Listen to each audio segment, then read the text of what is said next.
Good morning. For those of you watching on the internet, welcome to Open Door Bible Church in West Ossipee, New Hampshire.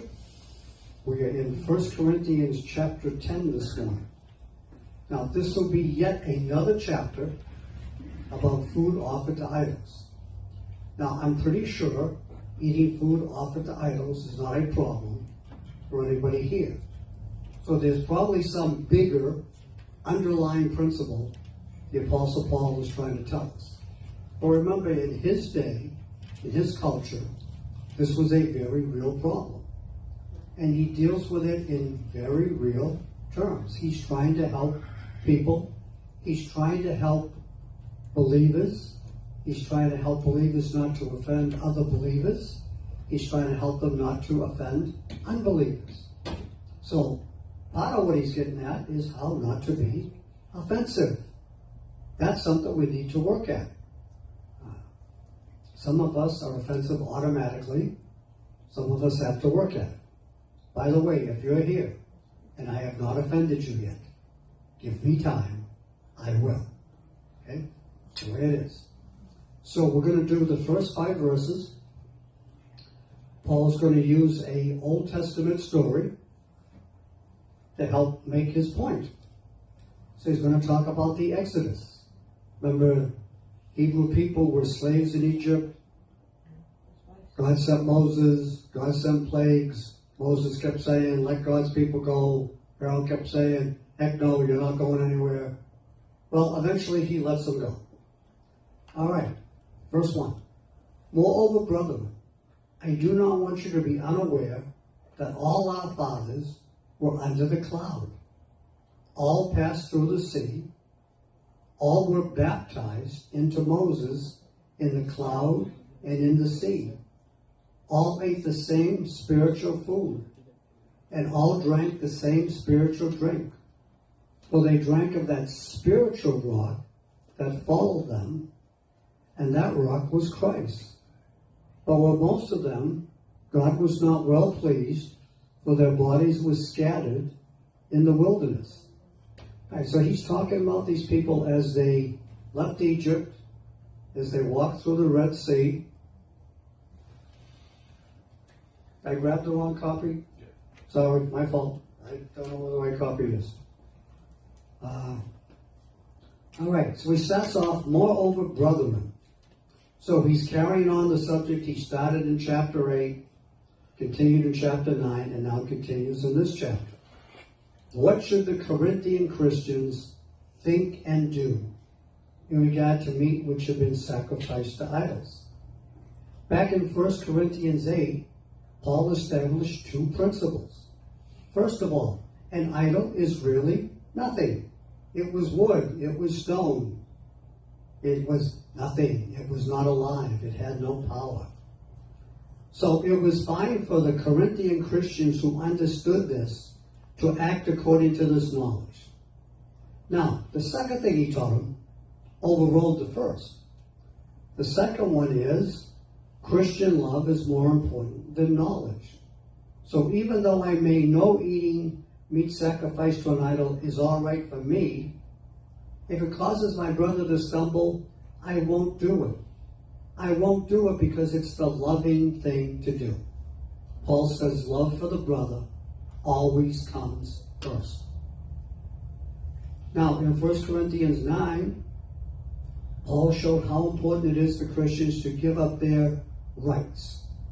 Now, we come to church, we listen, we absorb all this stuff, and we draw the wrong conclusion that we have rights.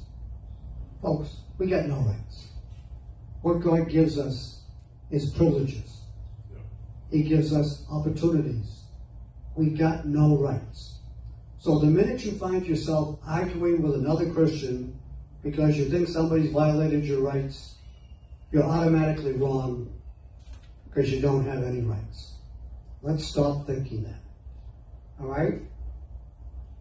So Paul says he gave up his right to be supported by the church in preaching. Instead, Paul chose to work as a tent maker. Now, we've studied here. We know that that doesn't mean he made tents for a living. It means he was a leather worker. He made belts. He made purses. He made bags. Didn't make tents. But he supported himself that way because he didn't want to be a burden to the church. Pastor Terry and I do the same thing. We don't get any salary for doing this. Now, you may be sitting there thinking, you go through all this and don't get paid? You must be crazy. No, I love God. He takes care of me. I'd way rather have God take care of me than have a salary. So God takes care of me. God takes care of Pastor Terry. So we're doing the same stuff Paul wanted to do. Now, he says to them, continuing on in verse 1, I do not want you to be unaware that all our fathers. So, the term all our fathers is everybody who was Jewish who lived before the Apostle Paul. Abraham, Isaac, Jacob, all the way down the Apostle Paul. Every Jew that ever lived, Paul considered as a father. Paul wrote about the need to finish what God had set before us and how dangerous it is to refuse to give up something that gets in the way of us finishing well. Now, he's going to use the experience of the Exodus to illustrate this principle. So he says to them, our fathers, that's all the older Jewish people, were under the cloud.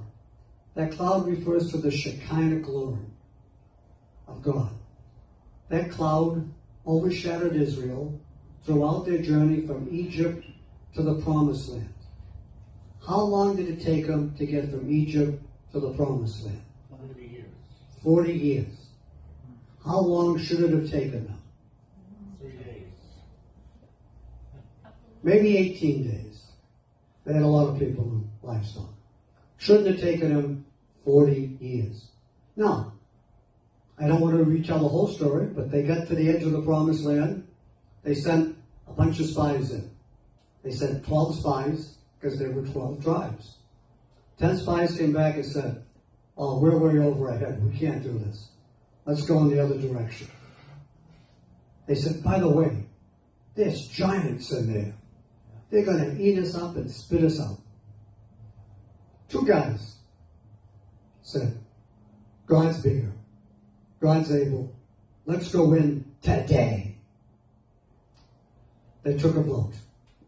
They decided not to go in. Now, God could have just given up on them right there. He didn't. By the way, he said, if we go in, all our kids will get killed. God, who has a sense of humor, said to him, all right, you're worried about your kids getting killed? You're going to all wander in the desert for 40 years till you die, and your kids are going to go in. Now, God could have just taken off at that point. The Shekinah cloud followed them, covered them, protected them, provided them for 40 years while they were being disobedient. That's how much God loves us. God didn't give up on them. They refused to follow God. He brought them through the middle of the Red Sea. Moses held out the staff. The sea parted. They walked through on dry land. They got to the other side. The Egyptians followed them. Let them get halfway in the middle. Moses put down the rod. The seas closed and drowned them. Chariots and all. They saw that. 18 days later, they refused to trust God. I mean, they had really short memories. But God didn't give up on them. God never gives up on a person. God doesn't give up on me, and he's had lots of reasons to. And God doesn't give up on you, and he's had lots of reasons to. God is gracious. So he reminds them of this, how they came through the sea. He draws the analogy that they were all baptized as they went through that sea. Now, they weren't doing baptism as we do baptism today, but spiritually, as a picture, they were baptized as they walked through the middle of that sea, piled up on either side. Said in verses 3 and 4, they all ate the same spiritual food and drank the same spiritual drink. For 40 years, God gave them manna this wafer-like bread that was on the ground every day. Every day for 40 years, God fed them. They were disobedient. They were rebellious. They were dying in the desert. And God still fed them every day. God gave them water every day. Gave them water from what they refer to here as a spiritual rock. We actually know that rock was Jesus. But his picture is, they shared spiritual food. They shared spiritual drink. When we did communion this morning, we shared spiritual food, spiritual drink. Makes us all one family. You know, in the Bible times, eating a meal with somebody was a very big deal. It was fellowship. Here's what the Bible would have described as close fellowship. You actually had one loaf of bread and everybody tore a piece off. You were eating from the same loaf of bread. You were eating the same food. You were sharing. That was huge to these people. So he refers to all that. He says in verse 5, but with most of them, God was not well pleased. As a matter of fact, he was displeased with everybody except two guys, Joshua and Caleb, the two spies that brought back the good report and said, we can do it. Those two guys didn't die in the desert. Now, it took 40 years to get there. When these guys started, they were probably 40 years old. They wandered in circles with God feeding them and giving them drink for 40 years. Everybody around those guys died, except Joshua and Caleb. Time comes to go into the land. Caleb raises his hand. Ooh, ooh, ooh. I want that mountain over there where the giants live. And at 80 years old, he battled his way up the mountain and killed the giants. God was pleased with him. God was pleased with Joshua. Everybody else died in the wilderness. Now he's going to tell them in verses 6 through 10, hey, dummies, don't do the same thing. That's the paraphrase of the verses. Now, Paul's nicer than I am. He wouldn't say, hey, dummies. But this is me. Hey, dummies, don't do the same thing. All right, verse 6. Now these things became our examples, to the intent that we should not lust after evil things, as they also lusted. And do not become idolaters, as some of them were. As it is written, the people sat down to eat and to drink, and rose up to play. Nor let us commit sexual immorality, as some of them did. And in one day, 23,000 fell. If you're a Bible underliner, underline 23,000, and I'll tell you later why it's important. Nor let us tempt Christ, as some of them also tempted, and were destroyed by serpents.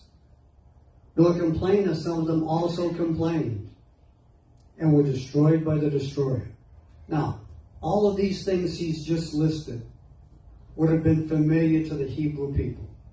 It's right out of the Old Testament. They would have recognized all the stories Paul was talking about. Now, he gives you a little clip. They were destroyed by serpents. They knew the whole story. The people rebelled. God sent fiery serpents to bite them. They were dying from the bites of the fiery serpent. They prayed. They repented. Moses made a golden serpent, put it up on a stick. It says, if you're bit and you look at the serpent, you'll live. Now some folks said, boy, that's dumb. I'm not going to look at that brass serpent. And they died. Other folks said, this makes no sense. But God said it, I'm going to look at the brass serpent. And they lived. Now, they got that whole story from those three words, because they've grown up on those stories. So he tells them in verse 6, these things are our example. We can and we should learn from Israel's failure in the wilderness. Paul's going to describe how they failed. Said that we should not lust after evil things as they also lusted. They failed because they could not say no to their desires. And so we must not lust after evil things as they also lusted. The Corinthian Christians who insisted on eating meat sacrificed to idols, even though they could, even though they understood it was all right, did it to the harm of some of the weaker brothers. God condemned them for that. So, remember, they would have the pagan sacrifice, they would offer this meat to idols, and then the priest who offered it got a portion. Some of it went to the restaurant in the temple, and some of it went to the meat market. Now, in the meat market, it was the best meat, and it was the cheapest. So, these guys, being just like you and me, wanted to buy. So the best way to get roast for your table was to buy a roast at the meat market that had been offered to an idol. No, the idol's nothing. It's a piece of wood. It's a piece of stone. It isn't real. Was there any harm in eating it? No. But if you thought there was harm, if you were having dinner with somebody who believed it was wrong to do that, then you shouldn't do it. Paul said, give up your freedom for the sake of your brother. So they had this problem. They were idolaters. They worshiped false images. I mean, Moses brings them out, leads them a little way into the desert, goes up on the mountain to talk with God. And he's gone for 40 days. Well, I mean, the people were good for about 3 days. Day 4, we don't know what happened to Moses. He's gone. Day 14, hey, we got to make a new God to get us out of this. Let's take all our gold earrings, melt them down, and we'll make an idol, and we'll worship the idol. I mean, it'd only been a few weeks since they walked through the Red Sea. And they're making an idol. Verse 8, it says, nor let us commit sexual immorality, as some of them did. So, Israel, as a nation, as a group of people, surrendered to the temptation of sexual immorality. Now, in your verse, it says, in verse 7, and rose up to play. That doesn't mean they were having a softball game. That meant they were all committing immorality. Out in the open, out in the public, as a group. It was disgusting to God. He hated it. Now, I told you to underline the number 23,000. So verse 8 says, nor commit sexual immorality, as some of them did, and in one day 23,000 died. You got the number 23,000 underlined, right? You good with me? Here's why the number's important. In Numbers, chapter 25, verse 9, we are told that 24,000 people died from the judgment of God. A different number than Paul just gave you. Paul told you 23,000. There's a difference of 1,000 people. Now, folks, jump on this. This is one of those verses who guys who want to prove to you the Bible's full of errors will jump on and say, look, in one place it says 23, one place it says 24. How do you know what to believe? Read the Bible, and it will tell you what to believe. What Paul said, and in one day, 23,000 died. That's how many died on one day. How many died altogether? 24,000. But they didn't all die on one day. The Bible does not have any errors in it. Anytime somebody tells you the Bible has an error, it means they haven't studied their Bible. Now, sometimes I may have to do some research and figure out why it's not an error, but I know God's without error. I know He gave me a book that's without error. I just have to go and find the explanation. And we've looked at numbers of these verses that these critics use as we study, and we found an answer for every one of them. There's answers there. All right.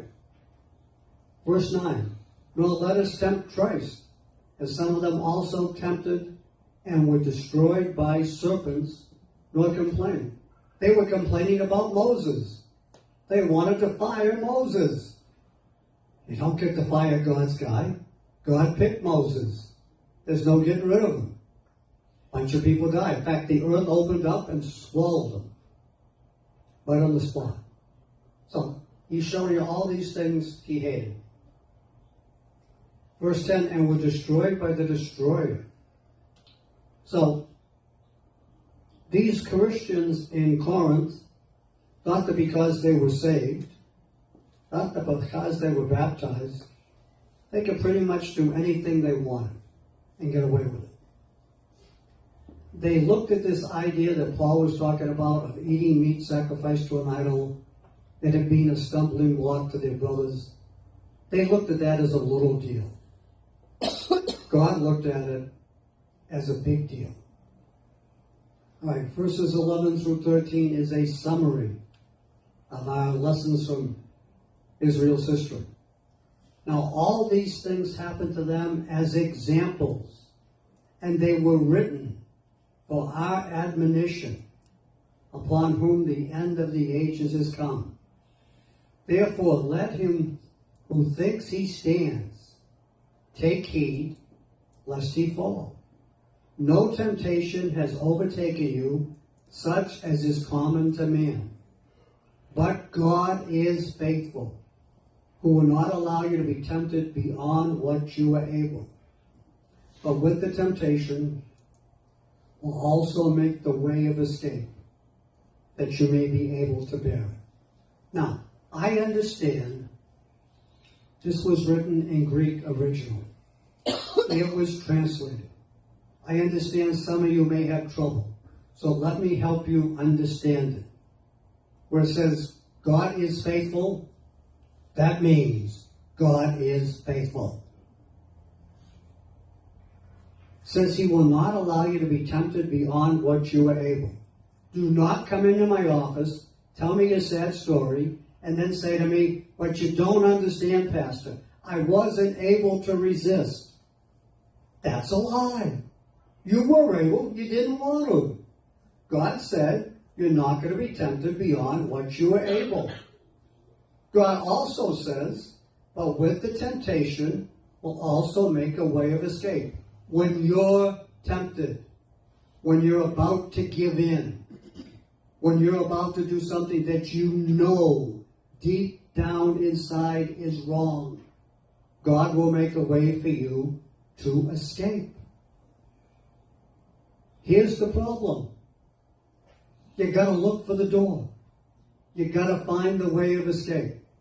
So, don't come in and tell me, but Pastor, you don't understand. I just couldn't resist. Yes, you could have. You didn't want to. But Pastor, there was no way out. Are you calling God a liar? God says there's always a way out. If I couldn't find the way out, newsflash, I wasn't looking for the way out. Because I really wanted an excuse to do what I was being tempted to do. Let's be honest, God knows. Okay? There is a way. You will never be tempted beyond what you're able. How did you get me off on that? I was doing so good. Verse 12. Therefore, let him who thinks he stands take heed lest he fall. So for the Corinthian Christians, to resist the temptation to be selfish, self-focused, they first have to understand they're vulnerable. The person who thinks he's okay, the person who thinks that he can handle anything, is going to be the first person to fall. Because the minute we think we can handle anything, that's pride. God hates pride. Pride always causes us to stumble. So, let me explain to you how temptation works. Temptation is like the rocks in a harbor. When it's low tide, you can see the rocks. Nobody's going to pull their boat up on and sink it on the rocks because they can see them. So what the devil does is he gets the tide to rise a little bit. And now the rocks are just under the water. You can't see them. But you pull your boat in, it's going to hit the rock. Rock's going to make a hole in the boat's going to sink. The devil wants you to think you can get away with anything. The devil wants you to think, oh, God's going to forgive you anyhow. It's all right if you do it just once. By the way, nobody ever does it just once. Because you know what? We're human. And if we do it just once, and God doesn't strike us with a lightning bolt, we think we got away with it and God didn't see. A, you didn't get away with it, and B, God saw. But we think we can get away with it. And then we do it twice. And then we do it 3 times. And pretty soon it's a habit. And from a habit it turns into an addiction. Folks, that's how it works. The devil is clever. So, he also tells us, no temptation has overtaken you except such as is common to man. The other story I get all the time, but Pastor, you don't understand. This was a special circumstance. It only happened to me. It only happened one time. Nobody could have resisted. And not true. God says it's the same thing everybody else faces. Everybody faces temptation.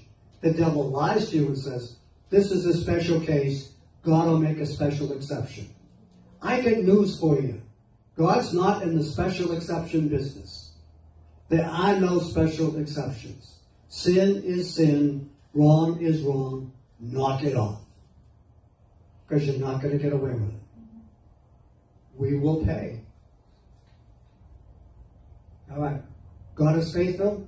Not all of you to be tempted beyond what you're able. I get this. Let me get you to drill down into this verse. God has promised to supervise all the temptation that comes to us through the world, the flesh, and the devil. He promises to limit how much the devil can throw at us.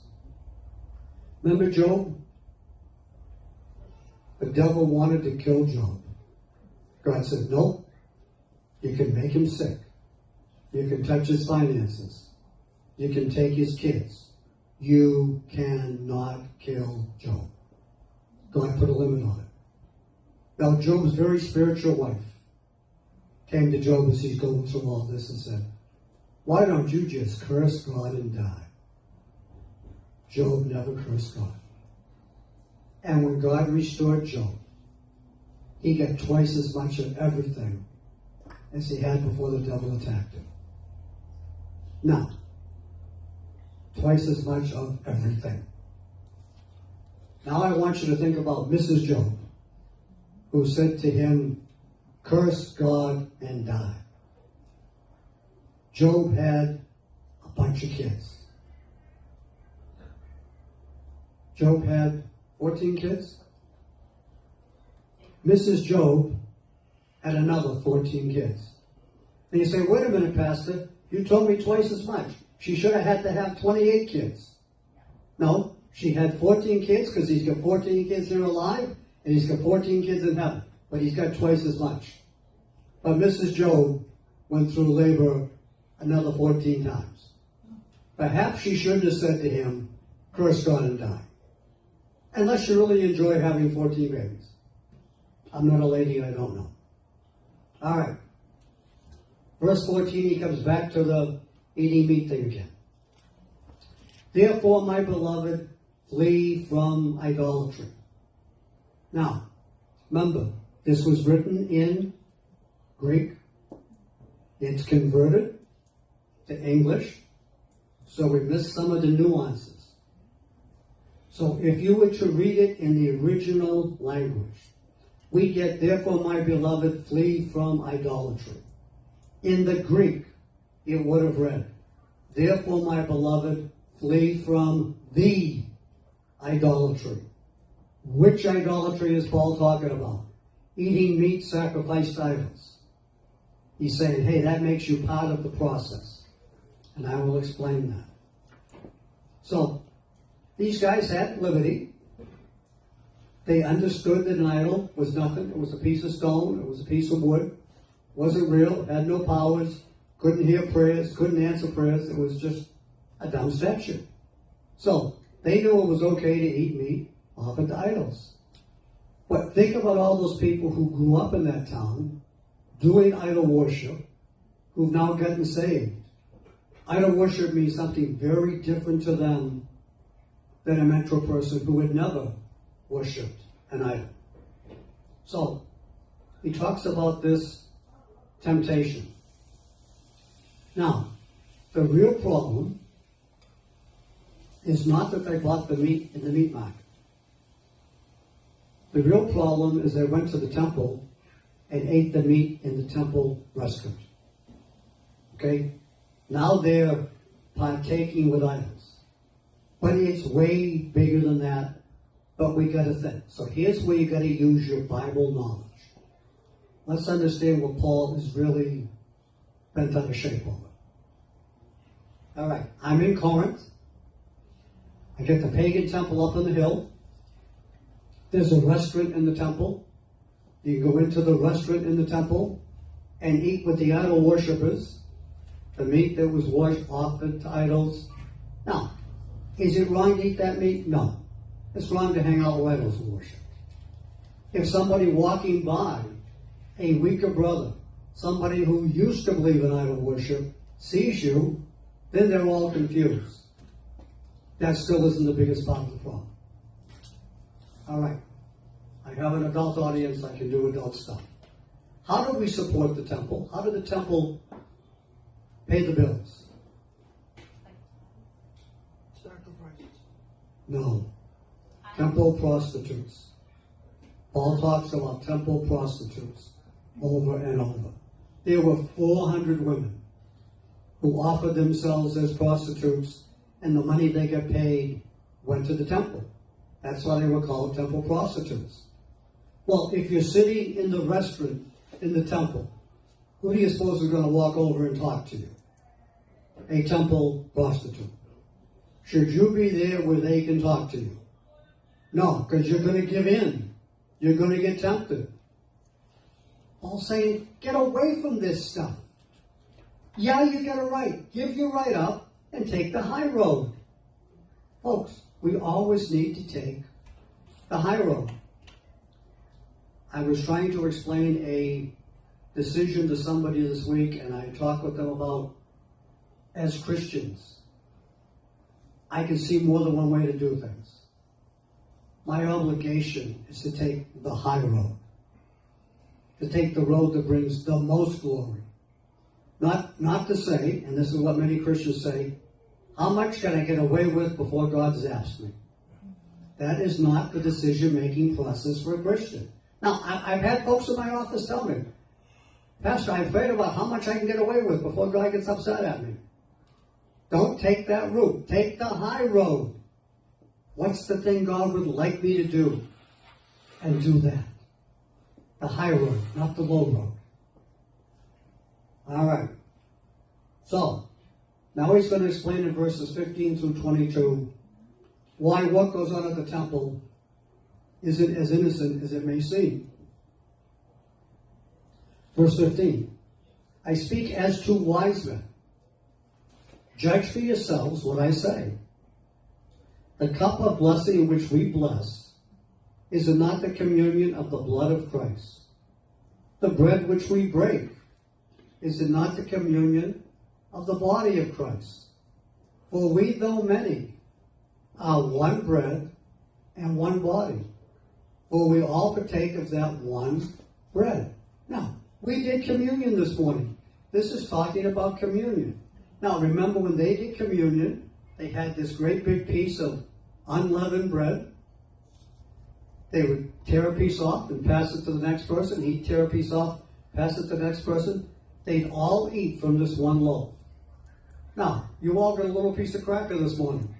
That started as a big cracker that got broken up. So, maybe we use more than one cracker, but many of you ate from the same cracker. We all partook of that same thing. That's the picture he's giving. When you take communion, you're partaking of the body and blood. Now, we don't believe it converts to the actual body and blood, but we believe it represents the body and blood. That's why Brother Robert told you this morning, part of Paul's teaching was you got to take it in a worthy manner. You got to examine yourself. You got to confess your sin first. I mean, that's all part of the process. We ought to take this as a church. We ought to take it in unity. And we ought to have all examined ourselves, confessed our sins. And at that moment, before we can sit again, I got a sinless church sharing in the Lord's Supper. Now, how long do we stay sinless? Not very long. But at that moment, we're sinless. We've confessed everything that's between us and God. And it's something special. Now, just because I don't think the blood, the bread, and the wine change, there's still something special about it. I need to treat it with respect. I need to treat it with dignity. All right, so he says in verse 15, oh, I didn't finish reading, did I? All right, verse 19. What am I saying then? That an idol is anything? Or what is sacrificed to an idol is anything? Rather that the things which the Gentiles sacrifice, they sacrifice to demons and not to God. And I do not want you to have fellowship with demons. He's saying, hey, as a Christian, if we partake, we're all sharing together. We've all done something in common. We've all shared with Jesus. And guess what? You go to the pagan temple and you eat the meat that was offered to the idol, you're partaking of that. Now, the idol's a piece of stone. But what's behind the idea of the idol? What led him to build the idol? Demons. We're partaking with demons. That's the picture he's given us. And he doesn't want us to do that. That's why it's a big deal. That's why he keeps talking about it. So, verse 16 talks about the cup of blessing, the bread. Again, picture of our communion. But he's drawn a parallel and saying, if you go and you eat at the temple, it's just like you're participating in their communion service. Don't want to be doing that. So, okay to buy the meat in the meat market, yep. Not okay to go to the temple and eat it in the temple restaurant. That's the whole big deal. Verse 16.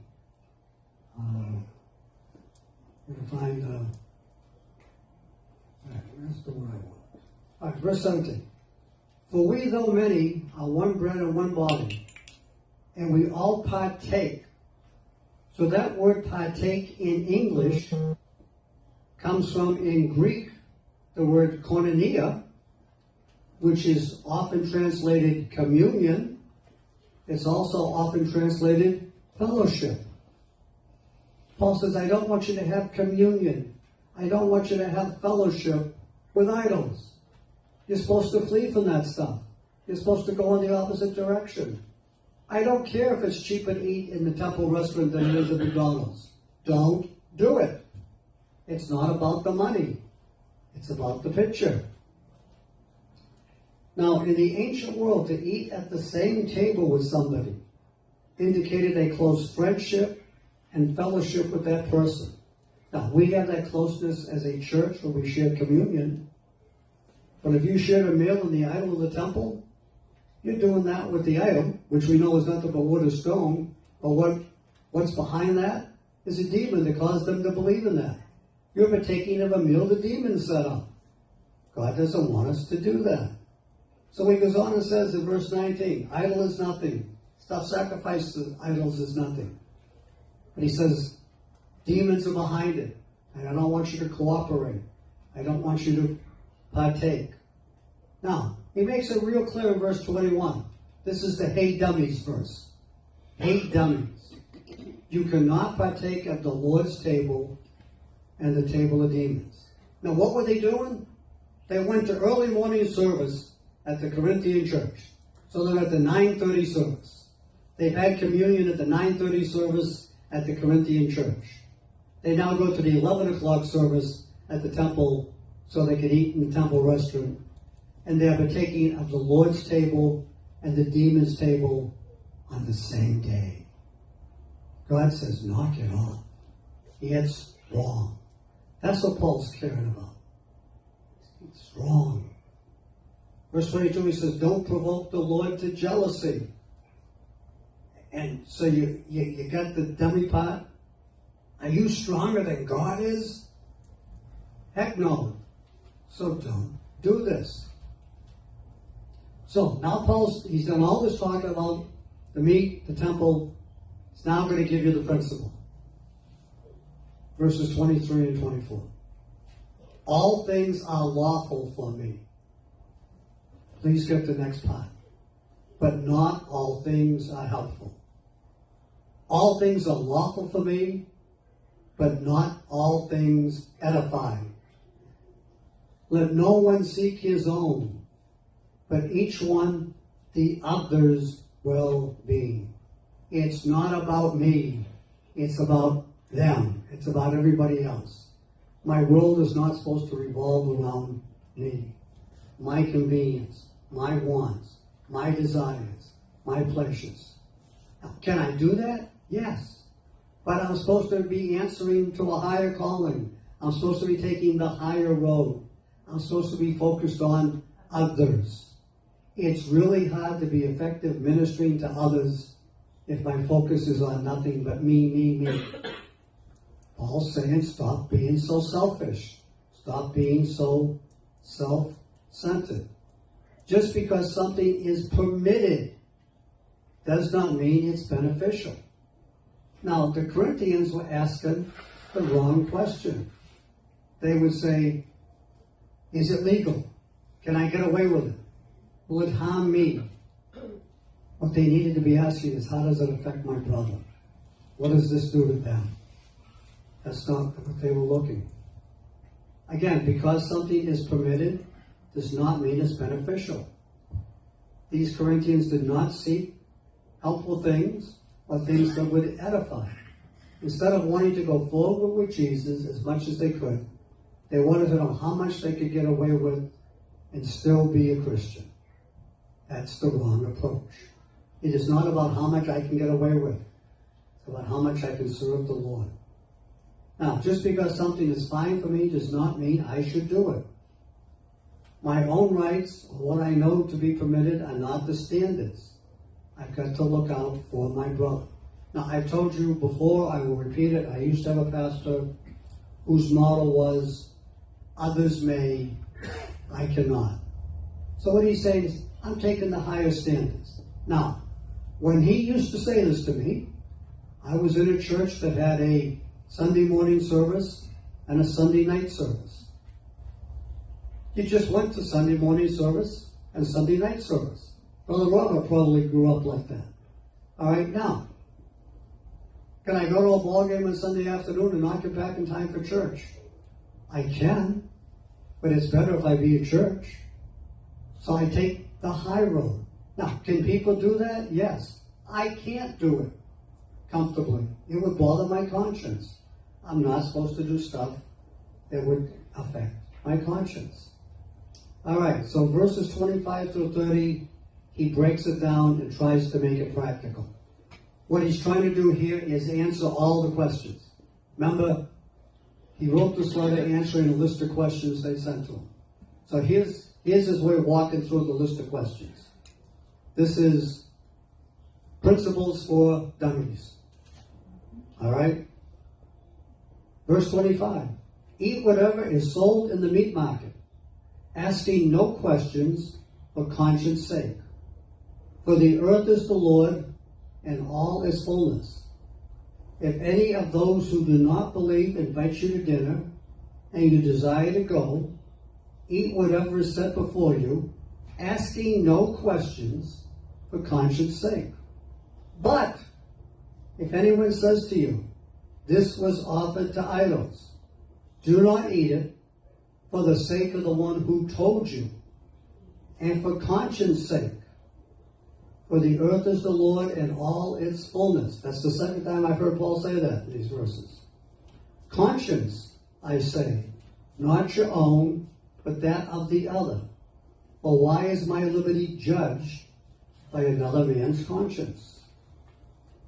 But if I partake with thanks, why am I evil spoken of? For the food over which I give thanks. So, he's trying to be very practical. This is the how do you live in a city with believers non-believers, and believers that used to be idol worshippers. How do I live with them? So, if I go to the meat market, I just buy it. I don't say to the butcher, by the way, was this particular piece offered to an idol? Because now I got a conscience issue. I just buy the meat and eat it. All right? Why? Because the earth is the Lord's in all its fullness. All right? I go out to dinner with a non-believing couple. Or perhaps a couple that used to be idol worshippers. But not somebody who has the same understanding that I have. They set the roast in front of me. So far I'm good. If they say to me, by the way, this was offered to an idol, then I gotta not eat it. For the sake of my conscience? No. For the sake of the conscience of my host. What is that gonna make them think? Is it gonna make them think that I'm condoning idol worship? Because that's how they're gonna take it. Well, if he eats it, it's okay. And I don't gotta worry. So, he's very careful. Now, twice he quotes, the earth is the Lord's in all its fullness. You suppose that's a Bible verse quote? Yeah, it is. It comes from Psalm 24, verse 1. That was one of the prayers they would say as grace before a meal. That was how they sanctified the food. Well, whether it's been offered to an idol or not, it came from God, and I ought to be thankful for it. So that was Paul saying. But if there's somebody with a weaker conscience involved, take the high road. Don't eat it. Not for your sake. It's not going to hurt you. But for their sake. Because it's definitely going to hurt them. All right. Verse 30. But if I partake with thanks. We all ought to do that. By the way, I get the biggest kick when I'm in a restaurant and I see somebody else stop and pray before their meal. Yes. Now, that's the person who actually bows their head, folds their hands, and prays. Not the person who holds the menu up in front of them and mumbles a prayer so nobody can see. At least I've seen them in the restaurant, I can tell. Right. If you're going to pray, pray unashamedly. But somebody might see me and, so what? They're going to say, there's a guy who's crazy enough in love with the Lord that he prays before his meal. What a testimony. Way better than any tract you could ever hand him. Way better than giving him 10 gospel coins. Let him see you pray before your food unashamedly. All right. It's going to bring the chapter to a conclusion. Verses 31 through 33. Therefore, whether you eat or drink, or whatever you do all to the glory of God. Give no offense, either to the Jews, or to the Greeks, or to the church of God. Just as I also please all men in all things, not seeking my own profit, but the profit of many, that they may be saved. Let me paraphrase this. Whatever you're doing, do your best and do it to the glory of God. If you're waiting on tables as a waitress, be the best waitress you can. If you're stacking letters at the post office, do the best job you can. If you're selling beers, do the best job you can. Do it to God. Give God the glory when you sell something. Our life is about pleasing the Lord. We don't just please the Lord on Sundays when we come to church. This is an all day long, 7 day a week, 24-hour day thing. God knows what you're thinking. God knows what you're doing. God knows what you're watching. God knows what you're looking at. Let's live to please God. Well, I look at stuff I shouldn't in my phone, but it's in a dark room and God doesn't see me. Yes, He does. When I say bad things, I only whisper them. God hears. We can't fool God. When you stop looking for a place where you can get away with sin, there's no place you can get away with sin. God sees, God knows. We just need to live to serve God in everything we do. Whether we're working, whether we're out socializing, whether we're walking the beach talking to people, everything I do, When I drive in Boston traffic, I ought to drive to please the Lord. Now, it's not easy for me to drive in Boston traffic. There are so many idiots there. But I need to please the Lord. I need to keep my hand off the horn. I need to keep my hand inside the window so I don't make any bad gestures. And I just need to pray for that person in front of me who never obviously went to driving school. I just need to pray for him. In everything I do, I need to live to please the Lord. And that is the end of our chapter. Brother Peter, if you would come and shut the recording off. For those of you watching us on the internet, thank you for joining us today. Please come and join us in person. Open Door Bible Church, West Ossipee, New Hampshire, right next to the post office. Thanks for watching and God bless.